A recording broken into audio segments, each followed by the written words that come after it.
Hi friends, welcome back to Karuna's cooking channel. ఈరోజు recipe జీడిపప్పు ములక్కాడ మసాలా కూర. పెళ్ళిళ్ళలో వడ్డిస్తారు కదా, ఆ టేస్ట్ వచ్చే విధంగా చేసుకుందాము.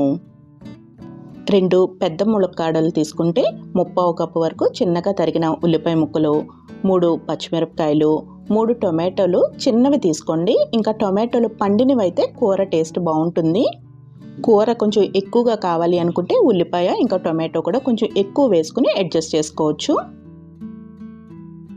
ఇప్పుడు బాండీలోకి 1/2 కప్పు వరకు నూనెని తీసుకుని నూనె కొంచెం వేడి చేసుకోవాలి. ఈ నూనెలో జీడిపప్పులు వేస్తాం కాబట్టి నూనె బాగా ఎక్కువగా కాగిపోతే జీడిపప్పులు వెంటనే కలర్ వచ్చేస్తాయి, కానీ లోపల పచ్చిదనం ఉండిపోతుంది.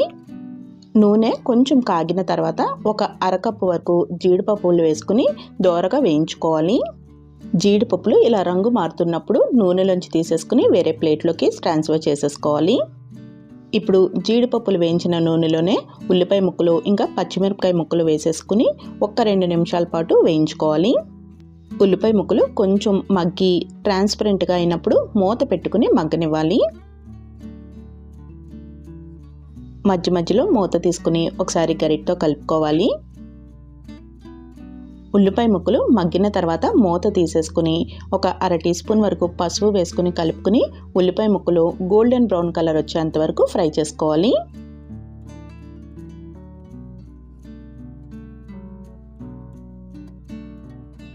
ఉల్లిపాయ ముక్కల్లోంచి నూనె సపరేట్ అవుతున్నప్పుడు కట్ చేసుకుని ఉంచుకున్న ములక్కాయ ముక్కలు ఇంకా టొమాటో ముక్కలు కూడా వేసేసుకోవాలి.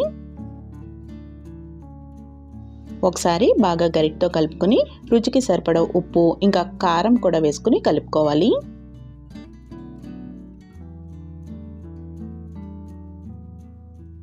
ఉప్పు కారం వేసిన తర్వాత గరిటతో కలుపుకుంటూ 1 నిమిషం పాటు ఈ విధంగా ఫ్రై చేసుకోవాలి. ఇప్పుడు దీనిలోకి ములక్కాయ ముక్కలు మునిగేంత వరకు నీళ్లు వేసుకుని ఉడికించుకోవాలి. ములక్కాయ ముక్కలు ఉడకడానికి కొంచెం టైం పడుతుంది కాబట్టి నీళ్లు కొంచెం ఎక్కువగానే పడతాయి. అలాగే మూత పెట్టుకుని ఉడికించుకుంటే ములక్కాయ ముక్కలు త్వరగా ఉడికిపోతాయి.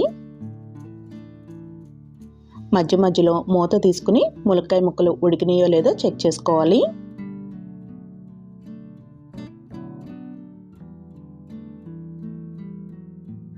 ములక్కాయ ముక్కలు చక్కగా ఇలా ఉడికిపోయిన తర్వాత దీనిలోకి 1/2 టీ స్పూన్ అల్లం వెల్లుల్లి పేస్ట్, 1/2 టీ స్పూన్ జీలకర్ర పొడి, 1/2 టీ స్పూన్ ధనియాల పొడి, 1/2 టీ స్పూన్ గరం మసాలా పొడి వేసుకుని కలుపుకోవాలి. కూర కొంచెం పల్చగా ఉంది కాబట్టి స్టవ్ని హై ఫ్లేమ్లో పెట్టుకుని కొంచెం చిక్కబడిన తర్వాత దీనిలోకి వేయించుకున్న జీడిపప్పులు కూడా వేసేసుకుని ఉడికించుకోవాలి. జీడిపప్పు వేసిన తర్వాత 1-2 నిమిషాల పాటు ఉడికించుకుని ఆ తర్వాత కొంచెం జీడిపప్పు పేస్ట్ వేసుకుని ఉడికించుకోవాలి. జీడిపప్పు పేస్ట్ మరీ చిక్కగా కాకుండా కొంచెం పల్చగా చేసుకోండి. జీడిపప్పు పేస్ట్ వేసిన తర్వాత కూర 1-3 నిమిషాల పాటు ఉడికించుకున్నాం అనుకోండి, టేస్ట్ బాగుంటుంది. జీడిపప్పు పేస్ట్ మరీ చిక్కగా ఉంది అనుకోండి, త్వరగా చిక్కబడిపోతుంది కదా, అందుకని కొంచెం పల్చగా ఉండేలాగా చూసుకోవాలి. కూర కన్సిస్టెన్సీ ఈ విధంగా ఉంది కదా, ఇప్పుడు 4 నిమిషాల పాటు ఉడికించుకుంటే మనకి కూర దగ్గరికి పడిపోతుంది.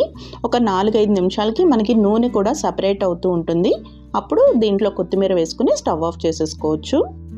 ములక్కాడ జీడిపప్పు మసాలా కూర రెడీ అయిపోయిందండి.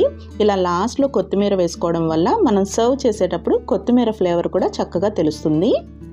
ములక్కాడ జీడిపప్పు మసాలా కూర చపాతీలోకి, రైస్లోకి, ఫ్లేవర్డ్ రైస్లోకి చాలా బాగుంటుంది. మరి రెసిపీ నచ్చినట్టయితే కరుణాస్ కుకింగ్ ఛానల్ని సబ్స్క్రైబ్ చేసుకోవడం మర్చిపోకండి. Thank you for watching our channel.